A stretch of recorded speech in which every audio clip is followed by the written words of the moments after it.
अनुमोदन गर्छौँ भनेर प्रचण्डले चिठी किन लेख्नुभयो त? प्रचण्डले प्राइम मिनिस्टर सँगसँगै लागेर किन चिठी लेख्नुभयो त? चिठी लेखेको छैन भन्ने, चिठी एक्सपोज हुन्छ बदमासी भयो भन्ने, अनि फेरि चिठी एक्सपोज हुन्छ हाम्रो मनसाय चाहिँ राष्ट्रिय हित भन्ने। हामी सरकार बरु छाड्छौँ तर एमसिसी पास गर्दैनौँ भन्न सक्नु पऱ्यो नि त। त्यो भन्न सकेको छ त? एउटा नारायण काईजीले भनेर हुन्छ, एउटा देव गुरुङले भनेर हुन्छ? माओवादी प्रचण्डले भन्नु पर्यो र माओवादी केन्द्रको भोइस आउनु पर्यो। एमसिसी फेल हुँदैन, टेबलमा जानसाथ पास हुन्छ र एमालेको समर्थन हुन्छ, पास हुन्छ। एमसिसी टेबल हुने बित्तिकै माओवादी केन्द्रले पास गर्छ। माओवादी र एकीकृत समाजवादीको तालमेल एमालेसँग हुने कुरा आएन, काङ्ग्रेससँग पनि त्यति होला जस्तो मलाई लाग्दैन। प्राइम मिनिस्टरसँग मिलेर चिठी किन लेख्नुभयो उहाँले भन्दा प्राइम मिनिस्टरसँग आगामी चुनावसँग सहकार्य गरेर जानु छ उहाँलाई। सबै प्राइम मिनिस्टरले ओनर गरेको अवस्था हो कि त्यो। वास्तवमा कसैले पनि यसबाट उम्किन पाउने अवस्था छैन। त्यो स्वीकार र अस्वीकार नेपाली जनताको के छ भन्ने कुरा त टेबल गर्न त दिनु पर्यो। टेबलै गर्न पाइँदैन, टेबलै गर्न दिन्न भन्न पाइन्छ। तत्कालीन प्राइम मिनिस्टर केपी ओलीले पनि पटक पटक हाउसमा टेबल गर्न कोसिस गर्नुभयो। टेबल गर्ने कोसिस गर्नुको अर्थ पास गर्ने मनसायले नै टेबल गर्ने कोसिस गर्नुभयो उहाँले, होइन? सरकारमा हुँदा एउटा भाषा, प्रतिपक्षमा पुग्ने बित्तिकै चाहिँ अर्को भाषा। यहाँ अमेरिकन आर्मी नै आइहाल्छ नि, यहाँ क्याप्चरै भइहाल्छ, नेपालको चाहिँ भूमि टेरिटोरीमा पनि धावा बोलिन्छ, इन्टरभेन्ट नै हुन्छ भन्ने कुरा जसरी चाहिँ यसको अनुमान गरिएको छ, अड्कलबाजी र यो प्रचार गरिएको छ नि। एमसिसीमा काङ्ग्रेसले सम्झौता गर्दा पनि अरू पार्टी पनि सरकारमा छन् नि त, त्यसपछि पनि सरकारमा छन् नि। हकेलेर भए पनि शेरबहादुरजीसँग अथवा काङ्ग्रेससँग आगामी चुनावमा सँगै बस्नु छ, सँगै बसेर आफूलाई नि सेभ गर्नु छ आफ्नो पक्षमा। अनि एमालेलाई काउन्टर गर्नलाई पनि काङ्ग्रेससँग मिल्नुपर्ने बाध्यता छ क्या उहाँहरूलाई। काङ्ग्रेसले चाहिँ नि अर्को कुरा चाहिँ भन्ने, एमालेले खोइ अब कुनै के थाहा छैन, सरकारले के गर्छ अनि मात्रै हाम्रो कुरा आउँछ भनेर पन्छिन खोज्ने। अर्को हिजो चाहिँ सरकारमा हुँदा समर्थन जनाउने, टेबल गराएर पास गर्न खोज्ने, सभामुखलाई हिजो पनि चाहिँ कृष्णबहादुर महराजीलाई धम्क्याउने, अनि आज आएर सरकारले के गर्छ मलाई थाहा छैन भन्ने। दर्शकप्रेम, नेता दूरदर्शी हुनुपर्छ, पथ प्रदर्शक हुनुपर्छ, सँगसँगै महत्त्वाकांक्षी पनि हुनुपर्छ। नेता देश र जनताप्रति समर्पित हुनुपर्छ, देश र जनताको समस्या बुझेर त्यसमा मलम लगाउने सोच भएको हुनुपर्छ। तर पछिल्लो समय नेपालका राजनीतिक दल, शीर्ष राजनीतिक दल र तिनका शीर्ष स्तरका नेताहरूलाई हेर्ने हो भने उनीहरूले जुन किसिमका क्रियाकलापहरू गरिरहेका छन् बिल्कुलै देशका पक्षमा छैनन्, जनताका पक्षमा छैनन् भनेर जानकारहरू बताउने गर्छन्। त्यति मात्रै होइन, पछिल्लो समय केही विवादास्पद विषयहरू, एमसिसी जस्ता केही विषयहरूले गर्दा मुलुकको स्वाधीनता स्वतन्त्रता धरापमा पर्दै गइरहेको जानकारहरू बताउने गर्छन्। र यसलाई समष्टिगत रूपमा निहालेर हेर्ने हो भने केही समय अगाडि माओवादी केन्द्रका अध्यक्ष प्रचण्डले एमसिसीलाई लेखेको पत्रका सवालमा र त्यसपछि पत्र लेखिसके पछाडि प्रचण्डले जुन किसिमको अभिव्यक्ति मिडियामा दिएका थिए, आफूले कुनै पनि पत्र नलेखेको र एमसिसी कुनै पनि हालतमा यही वस्तुस्थितिमा पास हुन नसक्ने र यसलाई संशोधन गर्नुपर्ने भनेर उनले भनिरहेका बखत एमसिसीले पछिल्लो समय प्रधानमन्त्री शेरबहादुर देउवा र पूर्व प्रधानमन्त्री पुष्पकमल दाहाल प्रचण्डतर्फ इङ्गित गर्दै जुन पत्र लेख्यो त्यसबाट पुष्पकमल दाहाल प्रचण्डको छदम बेसी अवतार स्पष्ट भएको छ। र पछिल्लो समय हेर्ने हो भने नेपालको कूटनीतिक मामला यति कमजोर बन्दै गइरहेको छ कि अमेरिकाको सहायक विदेश मन्त्री डोनाल्ड लूले नेपालका शीर्ष राजनीतिक दलका शीर्ष नेता जो प्रधानमन्त्री र पूर्व प्रधानमन्त्री भइसकेका व्यक्तिहरूलाई फोन गरेर नेपालले एमसिसी पास गर्ने स्थिति आएन भने नेपालको अमेरिकी नीतिप्रति पुनर्विचार गर्ने भनेर जुन किसिमको धम्की र विरोधाभासपूर्ण अभिव्यक्ति दिएका छन्, त्यसले गर्दा नेपाली राजनीतिमा यो एमसिसीको विषय अहिले चरम बहसको विषय बनिरहेको छ। आज यही विषय र यही केन्द्रमा रहेर बहस गर्नका लागि हामीसँग राजनीतिक विश्लेषक डाक्टर गोविन्द गुरागाई हुनुहुन्छ, उहाँसँग रहेर संवाद गर्नेछौँ। डाक्टर साहब स्वागत छ हजुरलाई। धन्यवाद दिवसजी। आराम हुनुहुन्छ? हजुर आराम छु। यहाँलाई? म पनि ठिक छु। हजुर, अहिलेको सवालमा कुरा गर्नुपर्दा बहालवाला प्रधानमन्त्री र देशको पूर्व प्रधानमन्त्री शेरबहादुर देउवा र प्रचण्डले एउटा सहसचिव स्तरको एमसिसीको कर्मचारीसँगलाई जुन किसिमले पत्र लेख्नुभयो त्यो पत्रको व्यापक आलोचना भइरहेको छ। नेपालको कूटनीतिक मर्यादा भुलियो, एउटा सहसचिव स्तरको कर्मचारीलाई पत्र लेख्ने प्रधानमन्त्रीले भनेर अहिले आलोचना भइरहेको छ। यस विषयमा तपाईँ राजनीतिक विश्लेषक पनि हुनुहुन्छ, कसरी टीका टिप्पणी गर्नुहुन्छ? अनि यो कुरा के हो भने नि, यो पत्र लेख्ने भन्ने कुरा भन्दा अगाडि यसको एउटा पृष्ठभूमि छ कि यो एउटा सान्दर्भिक छ कन्टेक्स्ट। आजको चाहिँ प्रेजेन्ट कन्टेक्स्टमा एमसिसी चाहिँ पुरा यो चाहिँ नेपालको डिप्लोमेसीसँग पनि नि यसको चाहिँ डाइरेक्ट रिलेसन छ कि। हजुर, वास्तवमा के हो भने नेपालको परराष्ट्र नीतिको सञ्चालन नि जसरी हुनुपर्छ नि त्यो अझै पनि परिपक्वता त्यसले हासिल गरेको अवस्था देखिन्न। वास्तवमा के हो भने परराष्ट्र नीतिको इम्प्लिमेन्टेसन भनेको, त्यसलाई एक्जिक्युट गर्ने भनेको डिप्लोमेसीले हो। डिप्लोमेसी पनि डिप्लोमेटिक स्किलमा भर पर्ने कुरा हो होइन। It depends on diplomatic skill होइन, to conduct the foreign policy. अब त्यो के छ भने नेपालमा अब यो एउटा सहसचिव स्तरमा प्राइम मिनिस्टर लेभलबाट पार्टीका चाहिँ फर्मर प्राइम मिनिस्टर लेभलबाट पत्राचार हुनु नहुनु भन्दा पनि नि वास्तवमा चाहिँ त्यो नेपालको डिप्लोमेटिक प्रोटोकल चाहिँ समय समयमा विवादास्पद बन्दै आएको नै हो होइन। कतिपय अवस्थामा परराष्ट्र मन्त्रालयलाई थाहै नदिकन चाहिँ नि फरेन गेस्टहरू डेलिगेट्सहरूले यसरी चाहिँ सिधै आर्मीका चिफहरूलाई पनि भेट्ने है, अनि त्यो प्राइम मिनिस्टरसँग भेट गर्ने, प्रेसिडेन्टसँग भेट गर्ने, अनि आफ्नो नेसनल इन्ट्रेस्ट उनीहरूको राष्ट्रिय चासो जे छ नि सरोकार उनीहरूका कुराहरू चाहिँ राख्ने। पछि मात्रै वास्तव परराष्ट्र मन्त्रीलाई थाहा हुने, या त त्यही बेला थाहा हुने तर परराष्ट्र मन्त्रालय चाहिँ मुखदर्शक हुने त्यो बाध्यता पनि होला उनीहरूलाई। किन अब देशको चाहिँ अब हायरार्कीमा अब त्यो तपाईँको प्राइम मिनिस्टर प्रेसिडेन्ट लेभलबाटै चाहिँ त्यो रेस्पोन्स चाहिँ विदेशी डेलिगेट्सहरूलाई without any information to the foreign ministry त्यो हुँदै पनि चाहिँ भेट्छन् भने अब त्यसलाई के गर्नुपर्छ भने नि नेपालको चाहिँ डिप्लोमेटिक चाहिँ नि यो एक किसिमको चाहिँ नि यो डिप्लोमेटिक पोलिसी डिप्लोमेसीको चाहिँ ह्यान्डलिङ जसरी हुनुपर्ने नि त्यसरी भइरहेको अवस्था छैन। त्यो लुपहोलहरू चाहिँ सबै चाहिँ विदेश स्थित चाहिँ नि नियोगहरूलाई जसरी मोबिलाइज गर्नुपर्ने त्यसरी पनि मोबिलाइज हुन सकेको छैन। अनि पहिलो कुरा त अब नेपालको एम्बेसडरहरू त्यत्रो डिप्लोमेट्स नेपालको जसले चाहिँ नि कन्ट्रीको रिप्रेजेन्ट गरेर जान्छ, जो चाहिँ वास्तवमा सिङ्गो नेपाल हो है, ऊ जुन देशमा एज ए एम्बेसडर जान्छ ऊ जानु भनेको चाहिँ सिङ्गो नेपालको चाहिँ त्यो प्रतिनिधित्व हुन्छ कि। त्यो उनले बोल्ने भाषा, उनका क्रियाकलाप, उनको क्षमता, उनको भूमिका, यी सबै कुरा नि त्यहाँ झलझली नेपाल हो भन्ने कुराको सम्झना हुन्छ। त्यसले गर्दाखेरि त्यही किसिमको चाहिँ नि तपाईँको पर्फर्म गर्न सक्ने त्यो डिप्लोमेटिक प्रोटोकल बारे थाहा भएको, त्यसलाई एग्रेसिभली चाहिँ आफ्नो नेसनल इन्ट्रेस्टलाई राख्न सक्ने त्यो अवस्थाको चाहिँ डिप्लोमेट्सहरू पनि एपोइन्ट भइरहेको अवस्था देखिन्न, एपोइन्टमेन्ट छैन होइन। त्यसमा कुनै प्रोफेसनलिजम कसको छ कसको छैन भन्ने कुरा पनि छैन। यी सब कुराको पृष्ठभूमिमा हेर्दा नि कि वास्तवमा तपाईँले भनेको कुरा सही कुरा हो कि अब प्राइम मिनिस्टरले कोसँग चाहिँ उसको काउन्टर पार्ट हुन्छ नि त। जस्तै प्राइम मिनिस्टरले सम्माननीय प्रधानमन्त्री भनेको त नेपालको कन्टेक्स्टमा त कार्यकारी प्रमुख हो होइन, सेरिमोनियल राष्ट्रपति हो। त एउटा देशको कार्यकारी प्रमुखले अब जोइन्ट सेक्रेटरी लेभलमा पत्राचार गर्ने कि नगर्ने भन्ने कुरा ख्याल गर्नुपर्ने कुरा आउँछ। त्यसमा परराष्ट्र मन्त्रालयले कति बुझाउन सक्यो अथवा परराष्ट्र मन्त्रालयलाई कति थाहा भयो, त्यो कुराको जानकारी भयो होइन। फेरि प्राइम मिनिस्टरले लेख्ने चिठी भनेको वास्तवमा के हुन्छ भने on behalf of the government लेख्ने हो।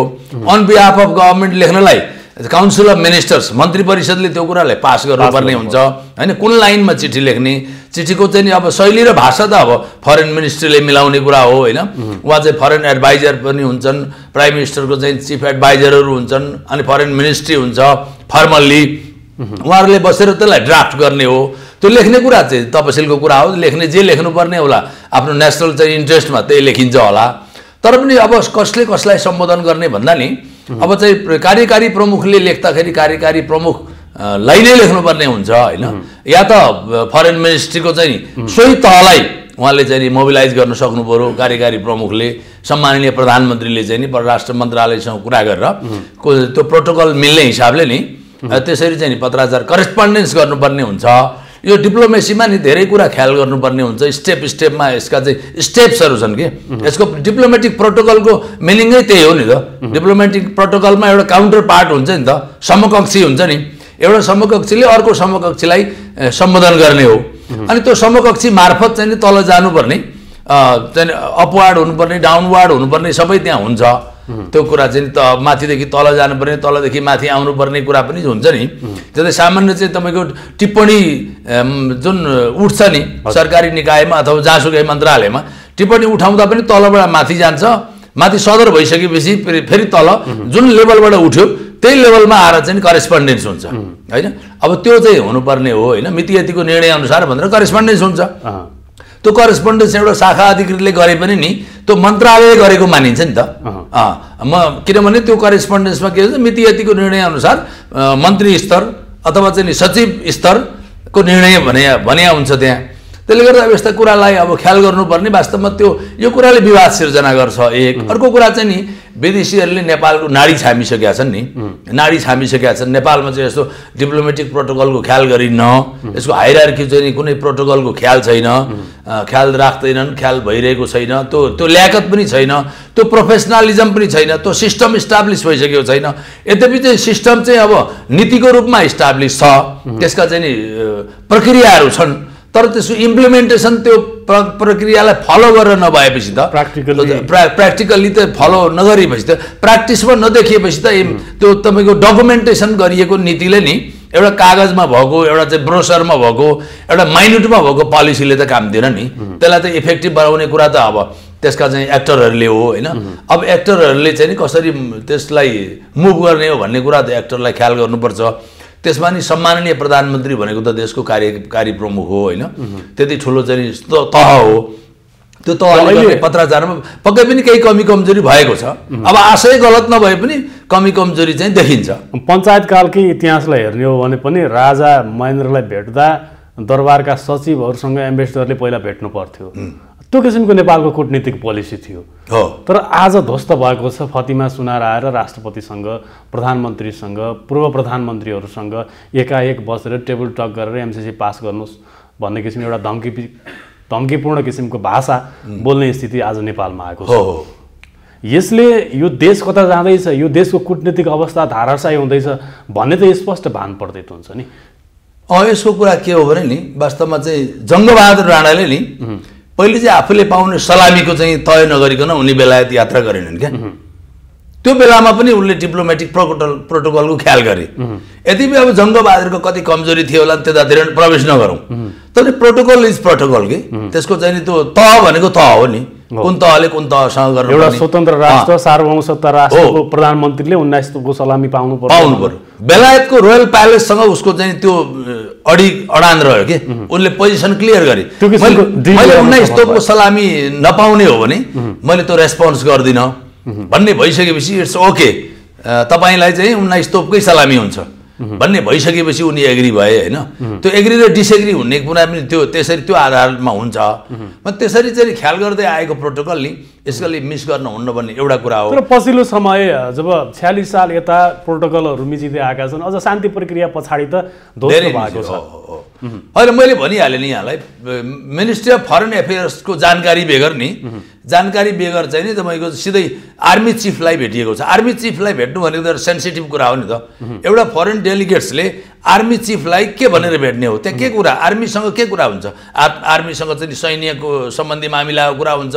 हात हतियारको कुरा हुन्छ हात हतियारका खरिदका कुरा होलान् बिक्रीका कुरा होलान् त्यसको प्रयोगको कुरा होला अभ्यासको कुरा होला होइन त यति सेन्सिटिभ कुरामा पनि नि अब फरेन मिनिस्ट्रीलाई थाहै नदिकन त्यो भेट हुन्छ त्यसरी चाहिँ भेट दिइन्छ भेट पाइन्छ भने नि अब यो चाहिँ यसलाई चाहिँ के हुन्छ भने यसलाई चाहिँ सिधा भाषामा भन्ने हो भने तपाईँ डिप्लोमेटिक फेलियर भन्छ क्या यसलाई चाहिँ डिप्लोमेटिक फेलियर भनिन्छ हामी डिप्लोमेटिक सक्सेसतिर जसरी जानुपर्ने नि हाम्रो चाहिँ उद्देश्य सक्सेसतिरै जाने हो होइन हाम्रो नेसनल इन्ट्रेस्ट राष्ट्रिय चासोलाई विश्वव्यापी रूपमा अहिले त ग्लोबल कन्टेक्स्टमा हेर्दाखेरि संसार चाहिँ साँगुरो भइसकेको छ नि त यसमा चाहिँ विश्व बजार सबैका लागि खुला हुनुपर्छ हामी चाहिँ सबै विश्वभरिको चाहिँ एउटै गाउँ हो, एउटै ग्राम हो, ग्लोबल भिलेज हो भन्ने कन्सेप्टमा अहिले चाहिँ संसार गएको छ।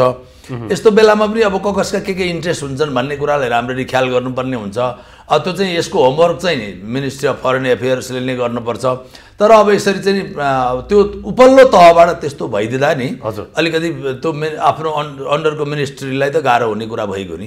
अब यो एमसिसीको जहाँसम्म कुरा छ कि वास्तवमा एमसिसीमा के हो भने पहिलो कुरा त एमसिसीमा अब डाक्टर बाबुराम भट्टराईदेखि लिएर चाहिँ पुष्पकमल दाहाल प्रचण्ड, ज्ञानेन्द्र बहादुर मन्त्रीको कुरै छोडौँ, यहाँ त प्राइम मिनिस्टरहरू सबै प्राइम मिनिस्टरले अनर गरेको अवस्था हो कि त्यो। वास्तवमा कसैले पनि यसबाट उम्किन पाउने अवस्था छैन। यो चाहिँ नि जब बाबुराम भट्टराईले यसको चाहिँ कुरा सुरु गर्नुभयो, त्यस एग्री गरेर आउनुभयो, एग्री गर्नुभयो, त्यसपछिका हरेक प्रधानमन्त्रीले र इभन केपी ओलीसम्म, केपी ओलीले पनि चाहिँ प्राइम मिनिस्टर केपी ओलीले तत्कालीन प्राइम मिनिस्टर केपी ओलीले पनि पटक पटक हाउसमा टेबल गर्न कोसिस गर्नुभयो। टेबल गर्न कोसिस गर्नुको अर्थ पास गर्ने मनसायले नै टेबल गर्ने कोसिस गर्नुभयो उहाँले, होइन? उहाँले पास हुन्छ कि फेल हुन्छ भनेर होइन, उहाँले पास गराउने स्पष्टसँग भन्नुभएको थियो कि हामीले एमसिसी पास गर्न गइरहेका छौँ, यो देशको हितमा छ, समृद्धिको पक्षमा छ भनेर केपी ओली पूर्व प्रधानमन्त्रीले भनेको कुरा। अनि एमसिसीको बारेमा विभिन्न चाहिँ नि कुराहरू उठे नेपालको राजनीतिक बजारमा, पोलिटिकल पार्टीको लेभलमा, होइन, इन्टेलेक्चुअलहरू फोरममा। तर पनि नि उहाँले प्राइम मिनिस्टरले अमुक एउटा चाहिँ अब त चाहे भीमरावलाई जवाफ दिने नाममा होस्, चाहे अरू कसैलाई जवाफ दिने नाममा होस्, चाहे त्यसको अपोजिट चाहिँ नि फ्याक्टरहरूलाई जवाफ दिने नाममा होस्, प्राइम मिनिस्टर केपी ओलीले अहिले संसदमा रेकर्ड पनि छ है। त्यो चाहिँ उहाँ अब यो सरकारले पेस गर्छ पार्लियामेन्टमा, संसदमा, अनि सभामुखले चाहिँ नि त्यसलाई टेबल गर्नुहुन्छ, हामी ताली पड्काउँछौँ, पास हुन्छ। त्यो कुरै छैन, यसमा डिबेटै छैन, यसमा अन्यथा हुने कुरै छैन, यसमा चाहिँ नि बेफाइदा कुरै छैन, राष्ट्रिय चाहिँ नि अहितको कुरै छैन, आघातको कुरै छैन, सोभरेन्टीमा यहाँ कुनै पनि चाहिँ डिबेट गर्नुपर्ने जरुरी छैन, यो पुरै राष्ट्रिय हितमा छ, यसमा चाहिँ विवाद गर्नुपर्ने कुनै कारणै छैन भन्ने कुरा उहाँले बोल्नु भएको थियो कि संसदमा उहाँको वक्तव्य नै थियो। त्यसले यसको मतलब नि सबैले यसलाई ओनरसिप चाहिँ नि लिएको अवस्था हो। अब यसलाई चाहिँ कस्तो भयो भने तपाईँको पोलिटिकलाइज गरियो कि पोलिटिसाइज भयो क्या, राजनीतिकरण गर्न खोजियो, राजनीतिक स्वार्थपूर्तिको लागि यो एजेन्डा बनाइरहेको। किनभने नि अब सरकारमा हुँदा एउटा भाषा, प्रतिपक्षमा पुग्ने बित्तिकै चाहिँ अर्को भाषा, अनि राजनीतिक बजारमा जनजनको लेभलमा जसरी यो एमसिसी बारे चाहिँ अलिक गलत प्रचार गयो नि, वास्तवमा यसमा के छ भने यो पोलिटिकल पार्टिजहरूको पनि यसमा कमजोरी छ। राजनीति गर्न हुन्न कि हरेक इस्युमा एमसिसीलाई पास गर्ने कि फेल गर्ने त्यसमा एउटा धारणा बन्न सक्छ। तर त्यो हाउसमा बन्छ नि, हाउसमा बन्छ, पोलिटिकल पार्टिजहरूले एउटा धारणा प्रष्ट गर्न पर्यो। त्यतिखेर चाहिँ तपाईँको चाहिँ सरकारमा पनि त विभिन्न पार्टीको संलग्नता थियो। सरकारभित्रै रहेको दल नेपाल कम्युनिस्ट पार्टी माओवादी केन्द्रको अध्यक्ष प्रचण्डले जुन किसिमबाट एमसिसीलाई पत्र लेख्नुभयो, पत्र लेखिसके पछाडि बाहिर चाहिँ सार्वजनिक कार्यक्रममा उहाँले चाहिँ आफूले पत्र नलेखेको भनेर घोषणा गर्नुभयो र कार्यक्रममा एमसिसी चाहिँ संशोधन नगरे हामी पासै गर्दैनौँ भनेर पार्टीका कार्यक्रमहरूमा भन्ने गर्नुहुन्छ, आफ्नै पार्टीका कार्यक्रमहरूमा। उहाँको छदम भेषी अवतार देखिएको छ कि यो एमसिसीको सभामा। यो त प्रश्नै देखियो। के देखियो भने नि तपाईँको पहिलो कुरा त उहाँहरूले चाहिँ आफ्नो पार्टीको महाधिवेशन छल्नलाई अथवा चाहिँ अबको हकमा यो लोकल इलेक्सन आइरहेछ, त्यो लोकल इलेक्सनमा फेरि चाहिँ नि जनमत पार्टीको विरुद्धमा जाला कि भन्ने भए पनि सिर्जना भयो। तर एउटा रिस्पोन्सिबल पार्टीहरूले नि जनमत कता जनमत त आफूले सिर्जना गर्ने हो कि, त्यसलाई बुझाउन सक्नु हो कि। एमसिसीको बारेमा एमसिसीको बेफाइदाको कुरा मात्रै गरेर हुँदैन, यसको फाइदाका नै कुरा गर्नु पर्यो। त्यो एमसिसीमा सबै कुरा बेफाइदा छैनन्, फाइदा पनि छन्, र यसको मतलब त्यो बेफाइदामा छ भन्ने खोजिएको पनि होइन मैले। र वास्तवमा के हो भने कति कुरा चाहिँ करेक्सन चाहेका हुन्, पोलिटिकल पार्टीले त्यसरी प्रष्ट रूपमा राख्न सकेनन्, होइन? यो सबभन्दा ठुलो विवाद भनेको चाहिँ पार्लियामेन्टले किन पास गर्ने भन्ने कुरा होला। तर त्यो पार्लियामेन्टले पास गर्ने गरी चाहिँ नि सम्झौता भएकै छ। अब सबै देशमा त्यसरी चाहिँ नि अब 37वटा करिब देशमा 35वटा देशमा चाहिँ पार्लियामेन्टले पनि पास गरिसकेका छन्, होइन? वर्ल्ड वाइड हेर्ने हो भने अब यो चाहिँ यस्ता कुरामा नि पहिलो कुरा चाहिँ के हो भने यो पार्टीले चाहिँ जसरी चाहिँ नेपाल गभर्मेन्टले यो एमसिसी अनुदान प्राप्त गर्ने भनेर चाहिँ सम्झौता गर्यो नि, त्यो सम्झौता गर्ने बेलामा कतिपय कुरा के गर्ने के नगर्ने भन्ने कुरामा त्यो एउटा चाहिँ नि एग्रिमेन्ट पेपर साइन गर्ने बेलामा नि ख्याल पुर्याउने कुरा हो। अर्को कुरा नि एमसिसी भन्ने बित्तिकै त्यहाँ ठुलो चाहिँ क्षति छ, राष्ट्रिय अहित छ, यहाँ अमेरिकन आर्मी नै आइहाल्छ नि, यहाँ क्याप्चरै भइहाल्छ, नेपालको चाहिँ भूमि टेरिटोरीमा पनि धावा पोलिन्छ, यहाँ चाहिँ पुरै चाहिँ मिलिट्री चाहिँ नि यो पुरै ऊ नै हुन्छ, के अरे परिचालनै हुन्छ, इन्टरभेन्ट नै हुन्छ भन्ने कुरा जसरी चाहिँ यसको अनुमान गरिएको छ, अड्कलबाजी र यो प्रचार गरिएको छ नि, यो प्रचार चाहिँ नि गलत छ।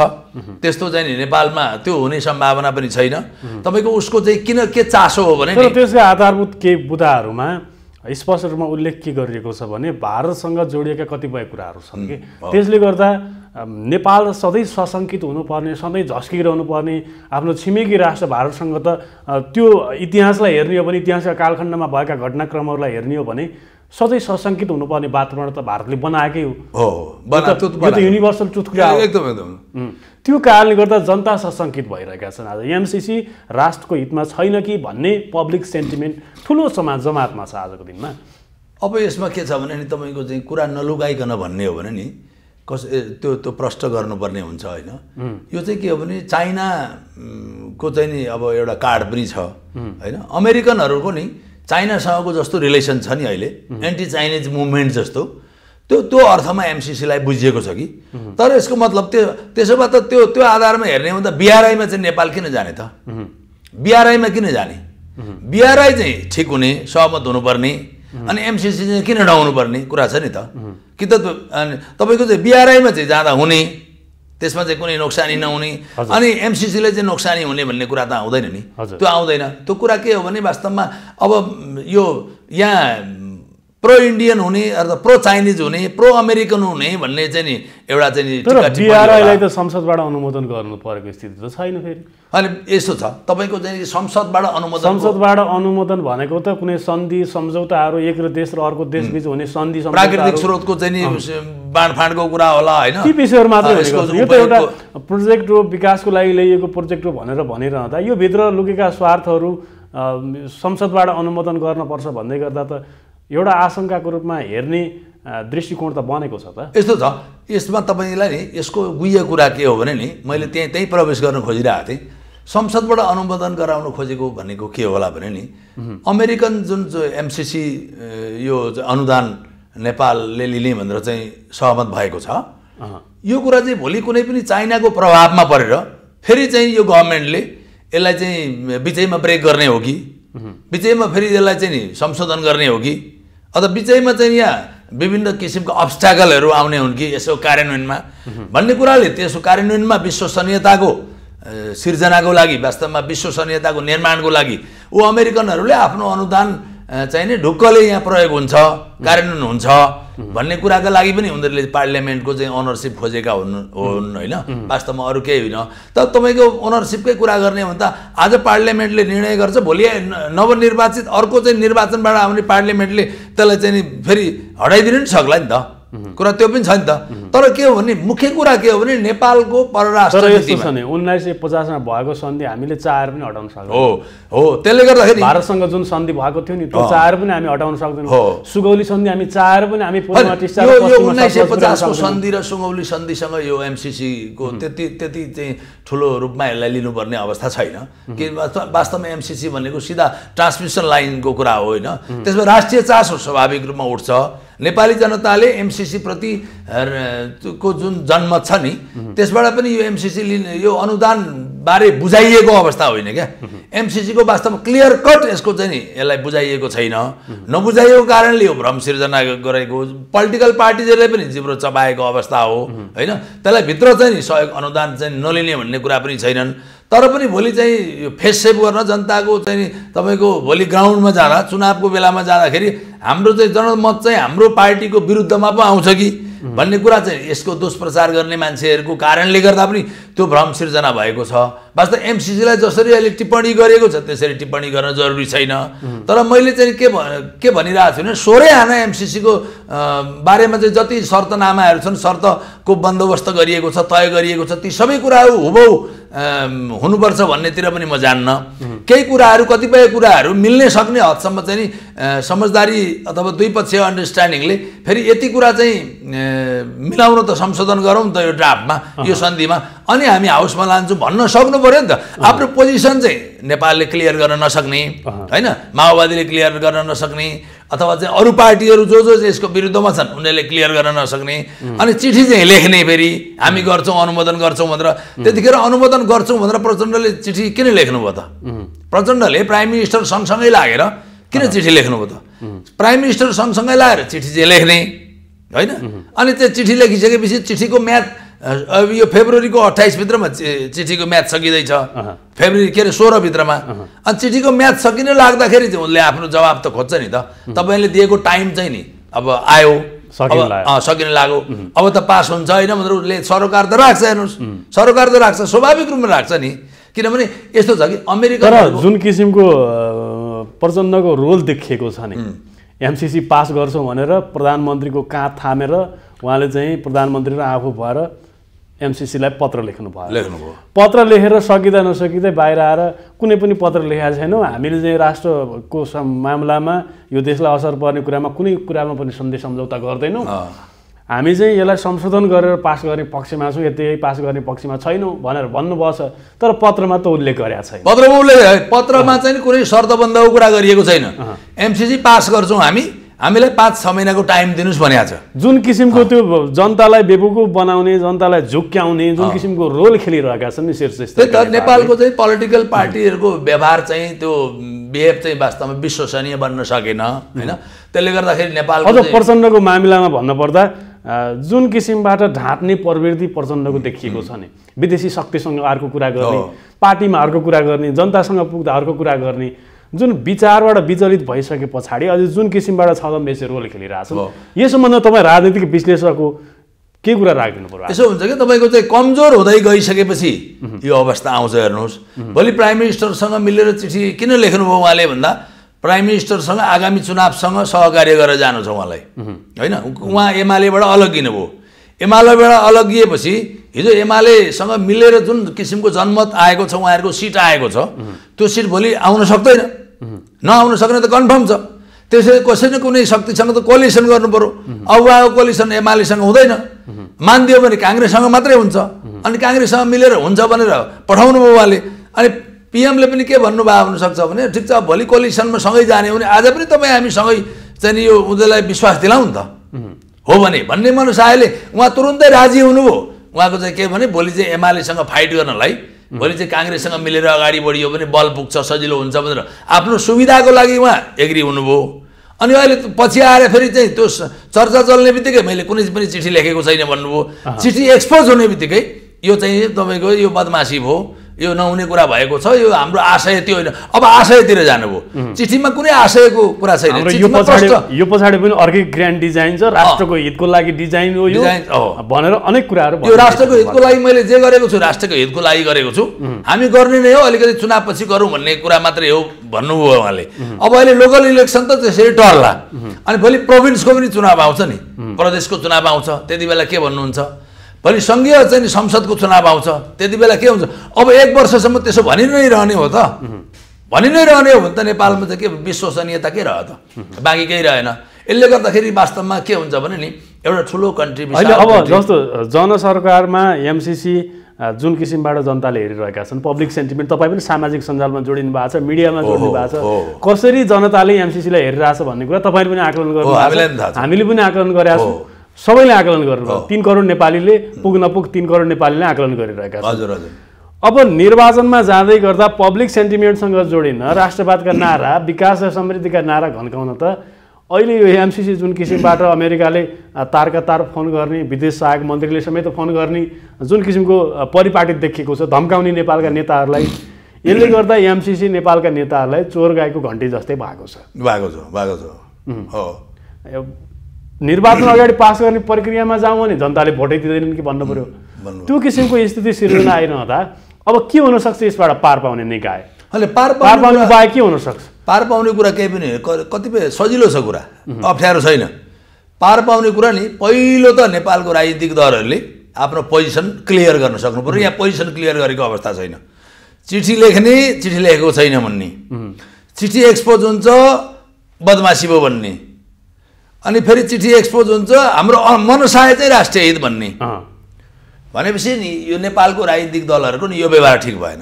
यसरी चाहिँ पोलिटिकल पार्टिजहरू जिम्मेवार आजको चाहिँ नि अपोजिसन भोलि पोजिसनमा पुग्छ, सरकारमा पुग्छ होइन।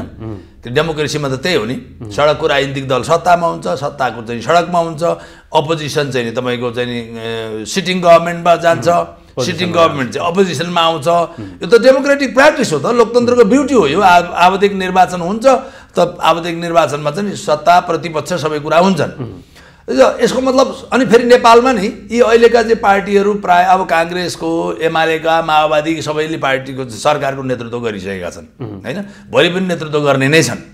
त्यसले यस्ता पार्टीहरूले नि अन्तर्राष्ट्रिय चाहिँ विश्वसनीयता गुमाउँदै जाने हो भने यसको अन्ततः यसको असर नि अहिले चाहिँ तपाईँको जनमत नेपालमा एमसिसी पास नगर्दा हुने चाहिँ तपाईँको नोक्सानी भन्दा नि के अरे पास, अनि भोलि पास गर्दा र फेल गर्दा कुनै कुरा छैन हेर्नुहोस्। पास गर्दा पनि अविश्वसनीय नै देखिन्छ, यो बाध्यताले मात्रै पास गरे भन्ने हुन्छ उसलाई लाग्छ। अब फेल गर्दाखेरि त झनै तपाईँको गाह्रो हुनसक्छ होइन, कि नेपालमाथि चाहिँ कसले किन विश्वास गर्ने भन्ने कुरा आउँछ। भोलि नि अब अमेरिकाको कुरा मात्रै आजको दिनमा अमेरिकन पक्षधर राष्ट्रहरूले पनि चाहिँ आजको दिनमा गर्ने भन्ने कुरा आउन सक्छ। एउटा एमसिसी एउटा प्रोजेक्टको विषयलाई लिएर अमेरिकी सहायक विदेश मन्त्री डोनाल्ड लूले जसरी नेपालका शीर्ष राजनीतिक दलका शीर्ष नेता प्रचण्ड, प्रधानमन्त्री देउवा र एमाले अध्यक्ष ओलीलाई फोन गरेर जुन किसिमबाट चाहिँ हाम्रो पोलिसीमा चाहिँ हामीले हेरविचार गर्नुपर्ने हुन्छ, यदि एमसिसी पास भएन भने तपाईँहरूप्रति चाहिँ जुन नीति छ नेपाललाई हेरेर नीति त्यसमा पुनर्विचार गर्नुपर्ने हुन्छ अमेरिकाले भनेर भनिरहेर जुन किसिमको धम्की दिएका छन् नि, यस मानेमा के भन्नुहुन्छ? यसमा नै मेरो प्रश्न कुरा छ हेर्नुहोस्, त्यो कुरा छ नि उसको अमेरिकाले के भनेको भने चाइनाले कतै नेपाललाई प्रभाव पारेर देखो अमेरिकाले दिएको अनुदान पनि नेपाली चाहिँ नेताहरूले, नेपाल गभर्मेन्टले सिधै चाहिँ अस्वीकार गर्यो भनिसकेपछि होइन, भन्न पाउने ठाउँ बनाउन चाहन्छ। अब चाइनाले खेल्न सक्छ, चाइनाको प्रभावले गभर्मेन्ट अफ नेपालले यो गरिरहेको छैन, पास गर्ने चाहिँ नि काम नेपालका पोलिटिकल पार्टिजहरूमा यसको बारेमा डिबेट छ भनेर नि भोलि चाइनासँग चाहिँ नि अमेरिका अलिकति चाहिँ नि झस्किनु पर्ने, अथवा चाइना यहाँ नेपालको कन्टेक्स्टमा अथवा एमसिसीको कन्टेक्स्टमा त अमेरिकाको भन्दा त चाइनाको इन्ट्रेस्ट पो बढी चाहिँ नेपालमा लागु हुँदो रहेछ त भन्ने कुरा भयो भने नि अमेरिका जस्तो शक्तिशाली राष्ट्रलाई के हुन्छ भने एउटा इगो फिल हुन्छ कि त्यो हिंसाबोध हुन्छ कि चाइना अमेरिका र चाइनाको कन्टेक्स्टमा त यहाँ त चाइना नै बलियो हुँदो रहेछ भनेर त्यो फिलिङ्स उनीहरूलाई चाहिँ त्यो भयो क्या, अमेरिकनहरूलाई त्यो फिलिङ्सको कुरा हो कि एउटा हुन्छ नि हिंसाबोधको कुरा हो। तर देशको कूटनीतिक मर्यादा कहाँ पुग्यो? हिजो राष्ट्र प्रमुखहरू अमेरिकाको भ्रमण गर्दा, बेलायतको भ्रमण गर्दा रेलवे स्टेसनमा स्वागत गर्न आउँथे बेलायतका महाराज र महारानीहरू, अमेरिकाको राष्ट्रपति एयरपोर्टमा स्वागत गर्न आउँथे, अमेरिकामा सार्वजनिक बिदा दिइन्थ्यो। आज एउटा सहायक विदेश मन्त्रीले देशको प्रधानमन्त्री, पूर्व प्रधानमन्त्रीहरूलाई फोन गरेर एउटा प्रोजेक्टको विषयमा धम्काउने दिन आयो। यस्तो दिन देख्नु पर्यो। यो दिन नि पोलिटिकल पार्टिजहरूले ल्याएको हो, यसलाई अमेरिकाले धम्क्याएको भनेर अमेरिकालाई दोषारोपण गर्नुभन्दा नि पोलिटिकल पार्टिजहरूको कारणले नै हो यो अवस्था उत्पन्न भएको। यसमा चाहिँ पोलिटिकल पार्टिजहरू कोही पनि चोखा छैनन्। सबै पार्टीले चाहिँ नि तपाईँको सरकारमा होइन, एमसिसीमा काङ्ग्रेसले सम्झौता गर्दा पनि अरू पार्टी पनि सरकारमा छन् नि त, त्यसपछि पनि सरकारमा छन् नि। त्यसले गर्दाखेरि नि यहाँ एउटा काङ्ग्रेसले एग्रिमेन्ट गर्यो अनि अरू चाहिँ साखुल्ले भन्ने कुरा छैन नि। र त्यो एग्रिमेन्ट गर्ने बित्तिकै तपाईँको सबै सोभरेन्टीमै प्रश्न उठ्छ, आघातै पर्छ, यहाँ चाहिँ नि सैन्य हमलै हुन्छ, एट्याक हुन्छ, कब्जा नै हुन्छ भन्ने गलत कुरा हो कि यो। यति कुरा चाहिँ यो देशको प्रधानमन्त्रीले आजको दिनमा बुझ्नुपर्ने कुरा के थियो भने एमसिसी पास गर्नै सकिँदैन भने, टेबल गर्नै संसदमा सकिँदैन, त्यो वातावरण छैन, आफूसँग मत छैन भनिसके पछाडि एमसिसीलाई अस्वीकार गर्ने अथवा हामी एमसिसी पास गर्न सकेनौँ फिर्ता लैजा भनेर पठाउन सक्ने आधार पनि त छ कि छैन र? अरे यसो हुन्छ कि सबभन्दा ठुलो त आधारै छैन भन्ने कुरा होइन। अब यो घडीमा आइसकेपछि नि नेपालको सबभन्दा ठुलो क्रेडिबिलिटीको कुरा आउँछ क्या, कति क्रेडिबल हुने कि नहुने त, क्रेडिबिलिटीको कुरा त आयो नि। त्यसो भए पास गर्नु होइन, अहिलेसम्म किन राखियो त? त्यो हामी चाहिँ नेपालको संसदले अस्वीकार गर्छ अथवा नेपालको पोलिटिकल पार्टिजमा चाहिँ त्यो एकमत हुन सकेन, मतैक्य बन्न सकेन, तपाईँको चाहिँ सहमति बन्न सकेन भनेर भन्नुपर्ने नि बेला यो बेला मात्रै हो नि कि धेरै अगाडि थियो क्या त्यो बेला, धेरै अगाडि मतलब खेलाउँदै खेलाउँदै खेलाउँदै यहाँसम्म ल्याउनु हुन्न थियो, धेरै मतलब यो रेल छुटिसक्यो भन्ने कुरा आयो क्या। अब यतिखेर आएर नेपालले चाहिँ त्यो गरेन भने नि एकदम के हुन्छ भने अन्तर्राष्ट्रिय चाहिँ विश्वसनीयता गुम्छ। हेर्नुहोस् यो प्रश्न कुरा हो। त्यसले गर्दा म एमसिसीलाई सोरै आएर पास गर्नुपर्छ भन्ने पक्षमा म यो तर्क गरिरहेको छैन। त्यहाँ कतिपय के कुरा हो चाहिँ वास्तवमा यो अहिले रुलिङ पार्टीले कति कुरा चाहिँ डाक्टर बाबुराम भट्टराईको अर्को कुरा, माधव कुमार नेपाल पूर्व प्रधानमन्त्रीजीको अर्को कुरा हुन मिल्दैन के यसमा। उहाँहरू बसेर हिजोको प्रतिपक्ष आज सत्तामा, आजको प्रतिपक्ष हिजो सत्तामा, त सबै कुरा आखिर उहाँले त्यो देश चलाइ आउनु भयो नि त। त्यसले उहाँहरू एक ठाउँमा बस यो राष्ट्रिय चासो हो नि त। यो कुनै एमालेको मात्रै चासो होइन, माओवादी केन्द्रको मात्रै होइन, काङ्ग्रेसको मात्रै होइन, होइन समाजवादीको मात्रै होइन, माधव कुमार नेपालको मात्रै होइन, बाबुराम भट्टराईको मात्रै होइन, अथवा मधेस तराई मधेस केन्द्रित राजनीतिक पार्टीहरूको मात्रै होइन नि त। यो त सबै पार्टीको चाहिँ ओनरसिपको कुरा आयो नि। गर्ने भए गर्ने, नगर्ने भए नगर्ने भन्न सक्नु पऱ्यो नि त। एउटा राष्ट्रिय सहमतिको निर्माण त हुनु पऱ्यो नि मेजर पार्टीहरूमा। त त्यो चाहिँ गर्न नसक्ने, तर तपाईँको सत्तामा एउटै सरकारमा बसिरहने। आजको दिनमा हेर्ने हो भने अमेरिकाको आफ्नै फरेन पोलिसी छ। उसले 50 वर्ष पछाडि 100 वर्ष पछाडि नेपालसँग कस्तो बिहेभ गर्ने भन्ने कुरा आज पनि अमेरिकासँग यथेष्ट रूपमा छ।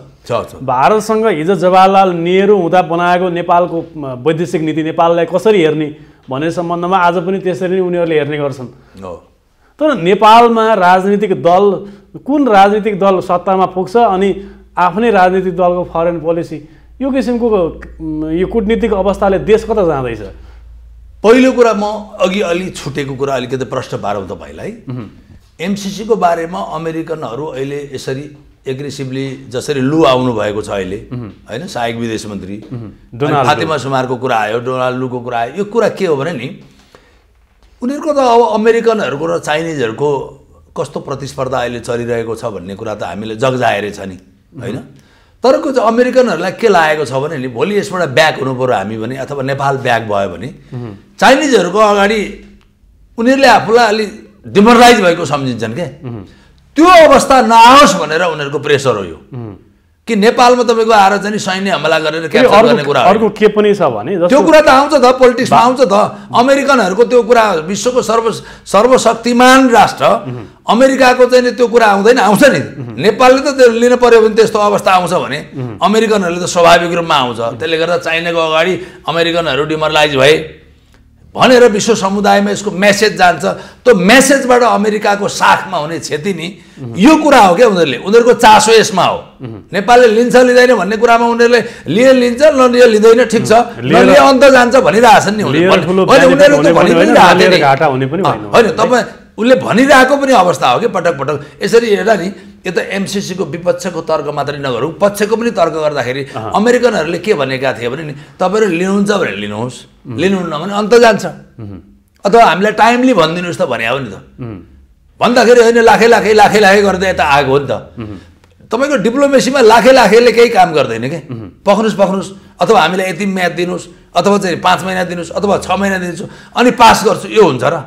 एउटा पोजिसन क्लियर हुँदैन के? डकुमेन्ट राजनीतिक दलहरूले के गर्यो भने जनतालाई आश्वासन बाँडेर झुक्क्याए जस्तो अमेरिकालाई पनि झुक्किरहेको। त्यसले गर्दाखेरि अब प्रश्नता के छ भने यहाँ तपाईँको सरकारको कुरा छ।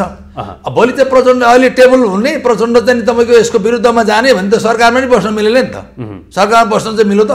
त्यो गभर्मेन्टले टेबल गरेको प्रस्तावको विपक्षमा सरकार, गभर्मेन्टले जुन कुरा चाहिँ टेबल गर्छ पार्लियामेन्टमा, त्यसको विपक्षमा मतदान गरिसकेपछि त्यही सरकारमा बस्न पाइयो त। के छ भने प्रचण्डजीहरूलाई सरकारमा नि छोड्नु छैन, होइन। एकदम चाहिँ धकेलेर भए पनि शेरबहादुरजीसँग अथवा काङ्ग्रेससँग आगामी चुनावमा सँगै बस्नु छ, सँगै बसेर आफूलाई नि सेभ गर्नु छ आफ्नो पक्षमा। अनि एमालेलाई काउन्टर गर्नलाई पनि काङ्ग्रेससँग मिल्नुपर्ने बाध्यता छ क्या उहाँहरूलाई। काङ्ग्रेससँग नमिलिकन एमालेलाई काउन्टर गर्न सकिन्न। त्यो काउन्टर गर्न सकिएन भने आफ्नो पनि सम्मानजनक सिट, सम्मानजनक मत आउँदा तिनैवटा तहको चुनावमा आउँदैन भन्ने कुरा छ। लोकल इलेक्सनमा आउँदैन, प्रदेशकोमा आउँदैन, अनि फेडरल पार्लियामेन्टकोमा सङ्घीय संसदको निर्वाचनको परिणामले पनि त्यो अवस्था ल्याउँदैन। त्यसले गर्दाखेरि त्यहाँ तपाईँको चाहिँ आफ्नो सम्मानजनक स्थानको पनि कुरा छ। अनि लोकलदेखि स्थानीय तह, प्रदेश र सङ्घीय संसदको चुनावमा पनि आफ्नो चाहिँ सिटको चासो छ, होइन। आफ्नो सम्मानजनक स्थानको चासो छ। हुनसक्छ भोलिका दिनमा पनि यो गभर्मेन्ट कन्टिन्यू लानुपर्छ, अनि त्यसपछि मिलिमिली सरकारको नेतृत्व गर्नुपर्छ भन्ने चाहिँ दाउमा ती पार्टीहरू छन्। त्यो कारणले पनि उनीहरू अहिले एमसिसीलाई धकेल्न चाहन्छन्। अब एमसिसी आउने टेबल गर्ने बित्तिकै त पास गर्नै पर्यो कि सरकार छाड्नु पर्यो, त्यो अवस्था आउँछ नि त। पास गर्दै कि त सरकार छाड्न, कि त सरकार छाड्न तयार हुनु पर्यो, होइन कि त सरकार छाड्न तयार हुनु पर्यो नि त। सरकार छाड्न तयार, ल हामी सरकार बरु छाड्छौँ तर एमसिसी पास गर्दैनौँ भन्न सक्नु पर्यो नि त।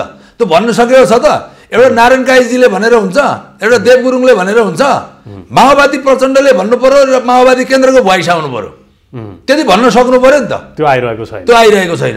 हो होइन भने कि सभामुखसँग कुरा गर्नु पर्यो सबै पार्टीले, टेबल गर्ने हो कि होइन भनेर। न सत्ता साझेदारबाट बाहिर निस्किन्छु, सत्ताको काँध अब प्रधानमन्त्री देउवाको म काँध थाप्न म सक्दिनँ त्यो भन्न सकिरहेका छन्। न एमसिसी पास गर्छु भन्न सकिरहेका छन्, न एमसिसी पास गर्दिनँ भन्न सकिरहेका छन्। फेरि यसो छ नि, यसमा अर्को कुरा पनि छ क्या।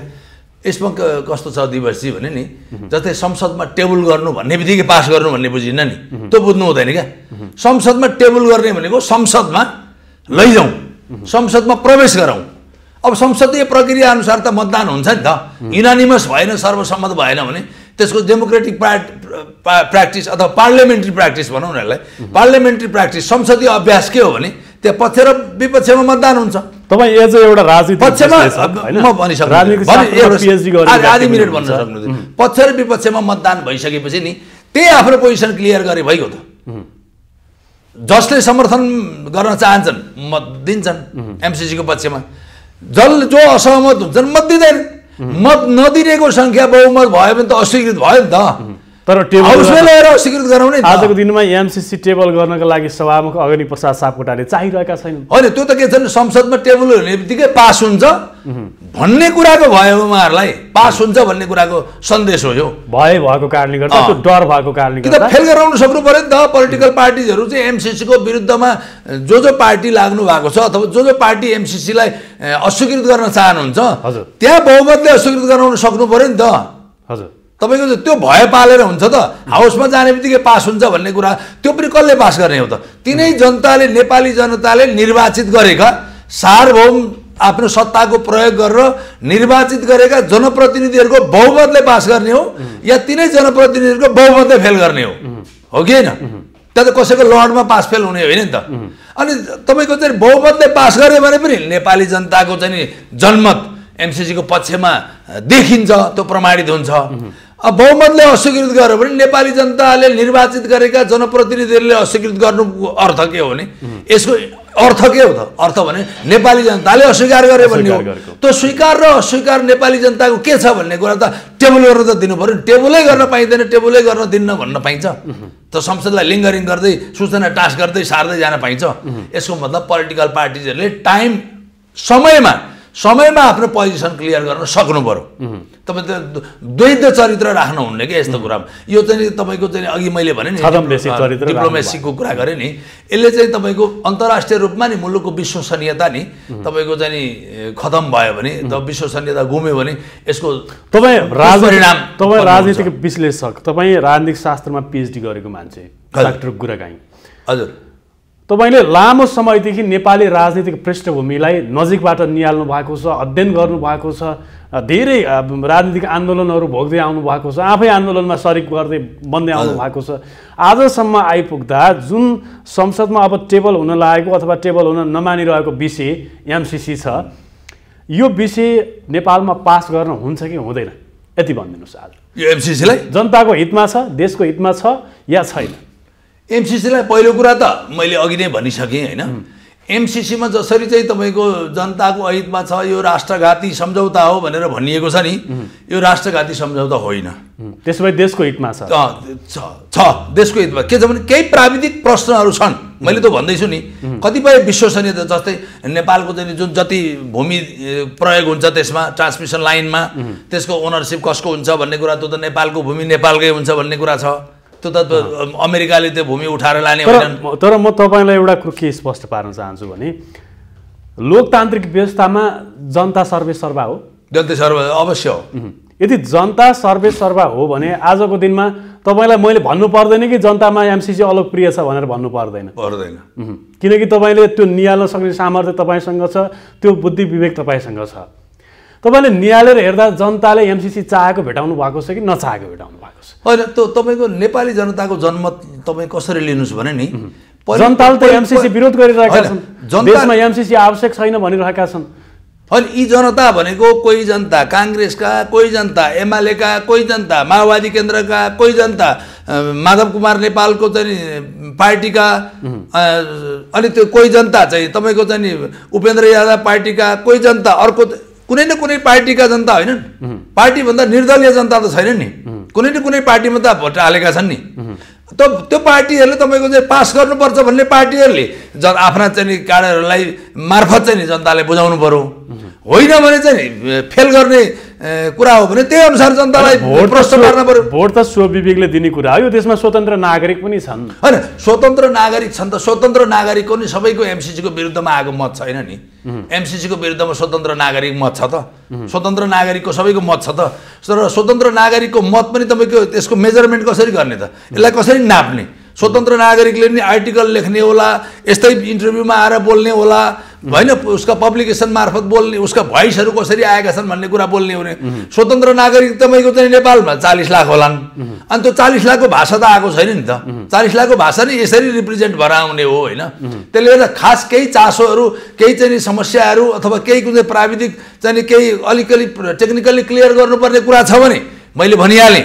सर्टेन कुरा, कति कुरा चाहिँ वास्तवमा नेपाली जनताले नरुचाएको अथवा हामीलाई कन्फ्युज भएको अथवा चाहिँ भोलि अझ थप प्रश्न पार्नुपर्ने कुरा छ भने त्यसलाई थप प्रश्न पार्ने, त्यो थप प्रश्नता चाहिँ नि एमसीसीसँग खोज्ने, अमेरिकन गभर्मेन्टसँग खोज्ने, त्यो खोज्न पाउने अधिकार नेपाली जनतालाई छ, त्यसमा ढुक्क हुन पाउने अधिकार नेपाली जनतालाई छ। त्यो चासो राख्नुपर्छ, मेरो भनाइ त्यो राख्नुहुन्न भन्ने छैन। त्यो कुरालाई तपाईँको नेपालबाट आधिकारिक रूपमा यी पोलिटिकल पार्टिजहरूबाट ती कुराहरू यति कुरामा भनेर सहमति त चाहियो नि, चाहिएन? तपाईँ माओवादी केन्द्रले यी कुरामा भन्ने र सोध्ने, काङ्ग्रेसले चाहिँ नि अर्को कुरा चाहिँ भन्ने, एमाले खोइ अब कुनै के थाहा छैन, सरकारले के गर्छ अनि मात्रै हाम्रो कुरा आउँछ भनेर पन्छिन खोज्ने। अर्को हिजो चाहिँ सरकारमा आउँदा समर्थन जनाउने, टेबल गराएर पास गर्न खोज्ने, सभामुखलाई हिजो पनि चाहिँ कृष्णबहादुर महराजीलाई धम्क्याउने, अनि आज आएर सरकारले के गर्छ मलाई थाहा छैन भन्ने। भनेपछि पोलिटिकल पार्टीको यो कुरा ठिक भएन क्या, ठिक भएन। मैले के भनिरहेको छु भने पहिले सर्वपक्षीय बैठक बस्ने, सर्वपक्षीय बैठक बसेर सरकारले बोलाउने, जो आउनुहुन्छ आफ्नो कुरा राख्नुहुन्छ। कति कुरामा चाहिँ हामीले थप प्रश्नता चाहेको त, त्यो थप प्रश्नता चाहेका बुदाहरू निश्चित 1, 2, 3, 4, 5 होला नि त। त्यो बुदामा अनि अमेरिकनहरूसँग अहिले चाहिँ तपाईँको चाहिँ के हुन्छ एउटा डिप्लोमेटिक चाहिँ नि त्यो एउटा ल्याकतसँग त्यो तपाईँको चाहिँ कुटनीतिक कौशलतापूर्वक ती कुराहरू राख्ने, त्यति कुरा राखेर चाहिँ पत्राचार गर्ने बित्तिकै अमेरिकाले नाइ भन्छ जस्तो मलाई लाग्दैन। नाइ भन्दैन पनि भन्न पनि हुँदैन। त्यति गर्दा पनि भनेन भने ठिक छ नि, यसमा चाहिँ असहमत गर्ने ठाउँ रहन्छ, अनि यो रिजर्भेसनको नि यसको महत्त्व हुन्छ। तर तपाईँले एमसीसीको पक्षमा बोलिरहँदा एमसीसी अब पास गर्नु होइन, मैले पक्ष विपक्ष भनिनँ। मैले के भने थप प्रश्नता चाहेको अवस्थामा थप प्रश्नता केही कुरा चाहेका छन् नेपालको पोलिटिकल पार्टिजहरूले भने, इभन रुलिङ पार्टीमा सेयर गर्ने पार्टीहरूले, साझेदार पार्टीहरूले चाहेको थप प्रश्नता कति हो त? तर आजको दिनमा एमालेको मत नभइकन एमसीसी पास गर्न सकिने स्थिति सकिन्न, होइन? किनभने समाजवादी पार्टीले आफ्नो खोजे थापिरहेको छ, जो सत्ताको साझेदार छ। एमाले हिजोसम्म एमसीसी पास गर्छु भनिरहेको पार्टीले आफ्नो राजनीतिक स्वार्थ, आफ्नो राजनीतिक रोटी नसेक्दासम्म उसले एमसीसी पास गर्न कङ्ग्रेसलाई सहयोग गर्ने वातावरण छैन। सभामुख अग्निप्रसाद सापकोटालाई महाअभियोग लगाएर हटाउन सकियो भने मात्रै एमसीसी पास गर्नको लागि आफूले मतदान गर्ने भनेर एमाले वेब जारी गरिरहेको छ। यो विषयमा के भन्नुहुन्छ? मेरो प्रश्न कुरा छ, हेर्नुहोस्, स्थिति तपाईँले भने जस्तो छैन। स्थिति के छ भने संसदमा टेबल हुने बित्तिकै माओवादी केन्द्र र तपाईँको चाहिँ जुन माधव कुमार नेपालजीको पार्टी छ नि, जनता के अरे एकीकृत समाजवादी अलग भइदिए हुन्थ्यो र हामी चाहिँ काङ्ग्रेस र हामी मिलेर पास गर्छौँ, अनि उनीहरू सरकारबाट नै अलग हुन्छन् भन्ने लाइनमा पोजिसनमा एमाले छ। त्यसरी बुझ्नु होला। एमसीसी फेल हुँदैन, टेबलमा जानसाथ पास हुन्छ र एमालेको समर्थन हुन्छ, पास हुन्छ। एमाले के चाहन्छन् भने भर्सक एमसीसीलाई पास गर्दा चुनावको मुखैमा एमाले चाहिँ सरकारमा जान चाहन्छ। त्यसो भए एमसीसीलाई पास गर्न टेबलमा आउन साथ माओवादी केन्द्र र एकीकृत समाजवादी ब्याक भइदिन्छन् र ब्याक भइदिए हुन्थ्यो अनि उनीहरू यसको मतलब सरकारको कोअलिसनबाट पनि हट्छन् अनि हामी र काङ्ग्रेस मिलेर अगाडि जान्छौँ भन्ने कुरा पनि छ होइन त्यो अवश्य पनि हुन्छ त्यसले गर्दा मलाई लाग्छ नि एमसिसी टेबल हुने बित्तिकै माओवादी केन्द्रले नि पास गर्छ समाजवादीले नि पास गर्छ जस्तो मलाई लाग्छ समाजवादीले गर्दैन भने सरकारबाट अलग हुन्छ तर समाजवादीको तर आज समाजवादीले हामी सरकारबाट बाहिरिनु पर्यो बाहिरिन्छौँ तर पास गरिदिनु भने स्पष्ट धारणा राखिसक्यो समाजवादीले त स्पष्ट धारणा राख्यो नि त बाबा एकीकृत समाजवादीले त पोलिटिकल्ली त उसले त आफ्नो प्रश्न अडान त राख्यो त उसले आफ्नो पोजिसन क्लियर गर्यो नि राजनीतिमा यसरी पोजिसन क्लियर गर्नुपर्छ होइन भने हामी समर्थन गर्दैनौँ बरु सरकार छाड्छौँ यसरी आउनु माओवादी यसरी आउन सक्नु पर्यो आएन नि त्यसले गर्दाखेरि हो यो समस्या यहाँनिर हो त्यसले गर्दा प्रचण्डले भन्न सक्नु पर्यो अफिसियल्ली भन्न सक्नु पर्यो पार्टीको लाइन क्लियर गर्न सक्नु पर्यो बरु हामी चाहिँ माधव कुमार नेपाल एकीकृत समाजवादी पार्टीका नेता माधव कुमार नेपालले जस्तै भन्न सक्नु पर्यो प्रश्न पार्न सक्नु पर्यो हामी अलग हुन्छौँ ठिक छ सरकारले टेबल गर्छ पास हुन्छ प्रस्ताव अथवा फेल हुन्छ अब एउटा प्रश्न त हुन्छ नि त मेरो भनाइ नि एमसिसी पासै गर्नुपर्छ फेलै गर्नुपर्छ मैले भनिनँ मैले के भन्यो भने टेबल गर्ने र पार्लियामेन्टको छलफलको यो पार्लियामेन्टको सम्पत्ति त हुन्छ नि त त्यसले गर्दा पार्लियामेन्टले के निर्णय गर्छ त पार्लियामेन्टले गर्छ नि त्यो पार्लियामेन्ट भनेको के हो भन्दा नेपाली जनताको रिफ्लेक्सन हुन्छ कि त्यहाँ नेपाली जनताको मत त पाएर आएका पार्टीले त्यसलाई पास फेल गर्ने हो नि त त्यसले गर्दा नेपाली जनताको रिफ्लेक्सन त हुन पाउनुपर्छ नि त चाहे स्वीकृत गरौँ चाहे अस्वीकृत गरौँ र अब स्थानीय निकायको चुनाव वैशाख 30 गते गर्ने भनेर सरकारले भनिरहेको बेला अब एक्लै चुनावमा जाँदाखेरिमा हारिने हो कि भन्ने पार्टी राजनीतिक दलहरू पनि छन् र यो बिचमा 5 दलीय गठबन्धनको सरकार छ अब कसको बिचमा गठबन्धन जस्तो बन्ला जस्तो लाग्छ तपाईँलाई अनुमान यसो पूर्व अनुमान मलाई लाग्छ के हो भने नि अब लोकल लेभलमा कहीँ कुनै ठाउँमा गठबन्धन होलान् तर मलाई लाग्छ काङ्ग्रेसले गठबन्धन गर्दैन काङ्ग्रेस एक्लै चुनावमा गर्छ जस्तो मलाई लाग्दैन अब तर पनि के छ भने नि सत्ताका साझेदार पार्टीहरू बिचमा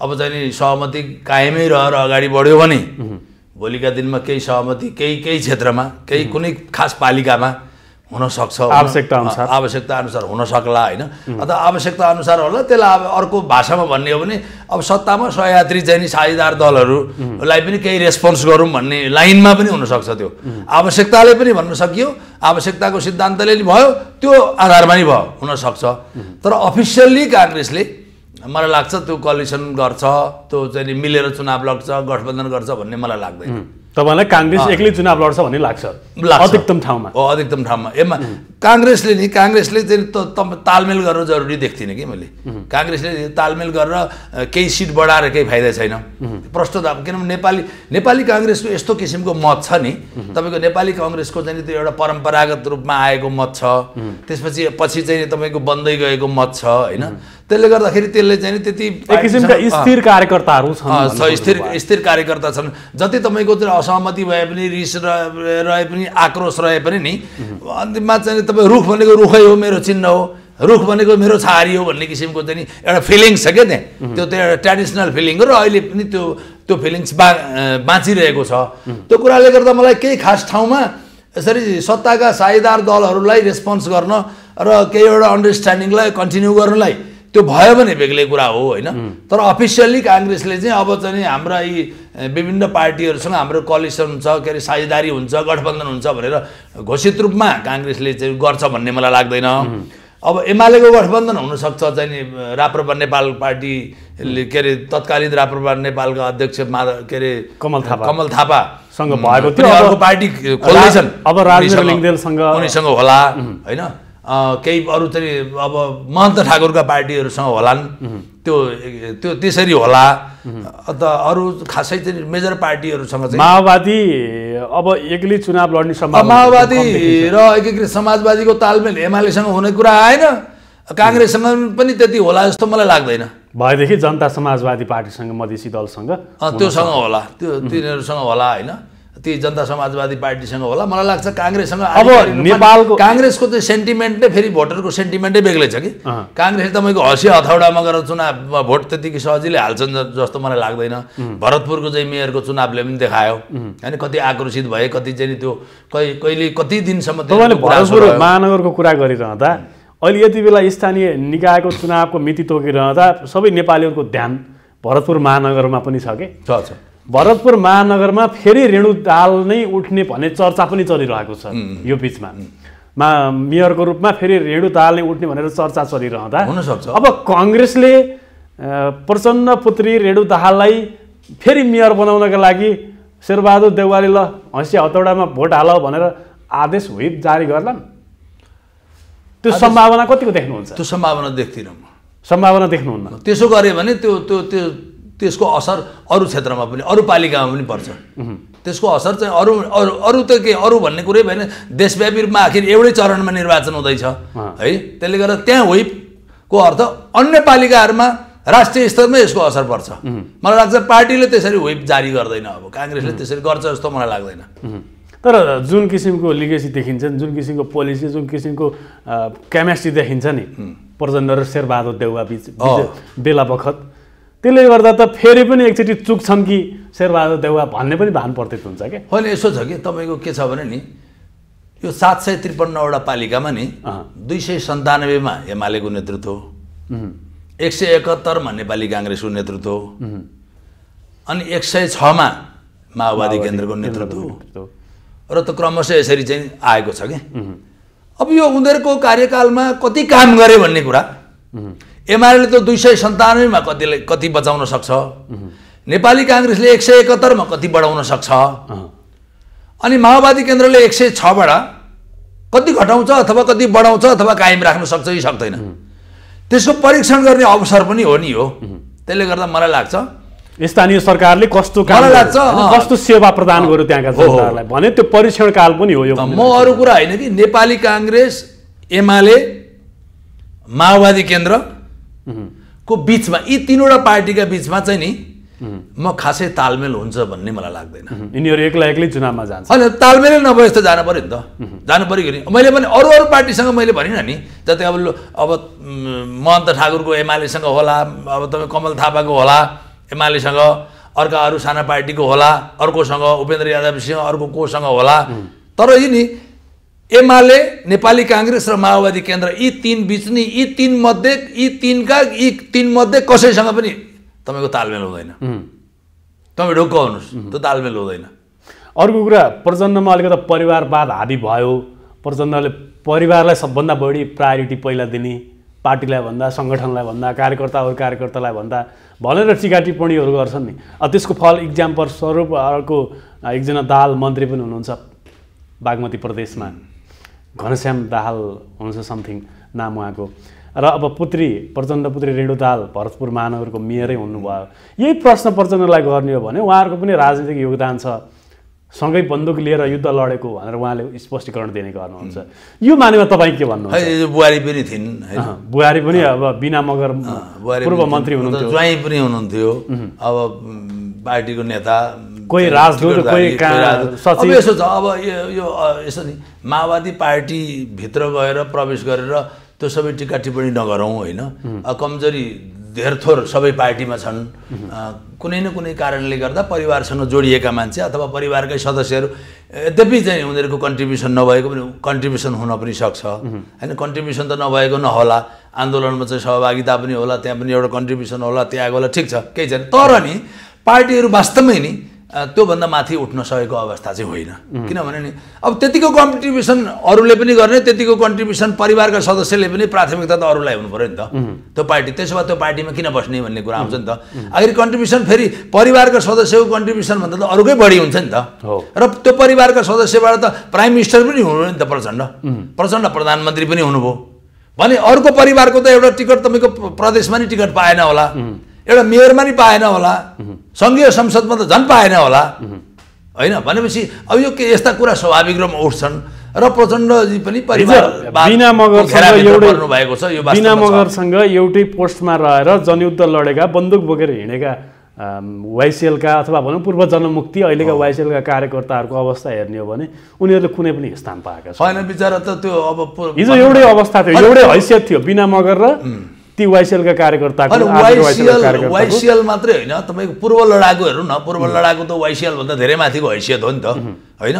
अहिलेका वाइसिएल पहिलाका पूर्व लडाकु, त्यही त पूर्व लडाकु सबै वाइसिएल वाइसिएल भन्दा सबै वाइसिएल भएन, तर केही वाइसिएल भयो। वाइसिएल जसरी बुझ्यो नि, वाइसिएल बन्नुभन्दा अगाडि बडो रिस्क मोलेर बसेका, हाई रिस्कमा रहेका, लाइफ थ्रेटमा रहेका आर्मीसँग उनीहरूको त प्रत्यक्ष भिडन्त हुन्थ्यो नि त होइन। जीवन जोखिममा हालेर त्यहाँनिर तपाईँको चाहिँ त्याग गरेका मान्छेहरूको पनि त आज अवस्था हेर्नुहोस् न त, कहाँ छ त? त्यसलाई कसरी रेस्पोन्स गरिएको छ त? कति त बिचरा चाहिँ आज पागलपनमा छन्, कति चाहिँ उनीहरू विक्षिप्त भएर हिँडेका छन्, कतिको घरमास उठेको छ, कतिको चाहिँ तपाईँको रोजगारीको अवस्था छैन, कतिको गर्जो टर्दैन, जीवन निर्वाह भएका छन्, यस्ता पनि धेरै छन् नि। त्यसले गर्दा अब यो चाहिँ वास्तवमा पोलिटिकल लिडरसिपको चाहिँ नि यो एउटा अकर्मण्यता, राजनीतिक अकर्मण्यता त्यो पनि हो। अर्को कुरो चाहिँ राजनीतिमा नि हेर्नुहोस् न, कार्यकर्ताप्रति नि अब खटेका, परिश्रमी, त्यागी, यसरी चाहिँ विभिन्न आन्दोलनमा होमिएका, उत्सर्गको लागि, बलिदानका लागि तयार भएका कार्यकर्ताहरूप्रतिको दृष्टिकोण नि त्यो प्रति गर्नुपर्ने चाहिँ त्यो न्याय भन्दा नि अधिकार हो क्या। उनीहरूलाई न्याय गरिएन, अन्याय गरियो भन्दा पनि नि वास्तवमा उनीहरूलाई अधिकार प्रत्यार्जन गरेको उनीहरूको त अधिकारै हो त तपाईँको चाहिँ जिम्मेवारी प्राप्त गर्ने। हिजो त किन त ज्यान जोखिममा चाहिँ पार्न आह्वान गर्नुभयो त होइन।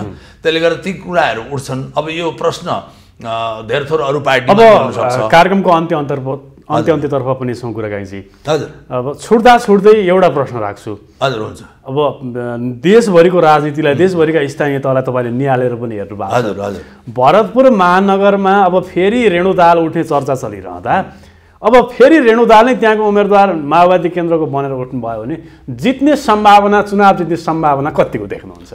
यसो त यो राष्ट्रिय स्तरको राजनीतिमा नि रेणु दाहाल को नामको बारेमा यति ठुलो महत्त्व दिएर चर्चा गर्न त्यति सान्दर्भिक पनि ठान्दिनँ म। यहाँ नेसनल चर्चा छ, नेसनल चाहिँ पोलिटिक्सको कुरा आइरहेको छ, डिप्लोमेसीको कुरा आइरहेको छ होइन। यो त राष्ट्रिय बहसमा रेणु दाहाल भनेको एउटा सामान्य स्तरमा लिनुपर्ने हुन्छ। यद्यपि उहाँ चाहिँ नि मेयर हो भरतपुर महानगरपालिकाको।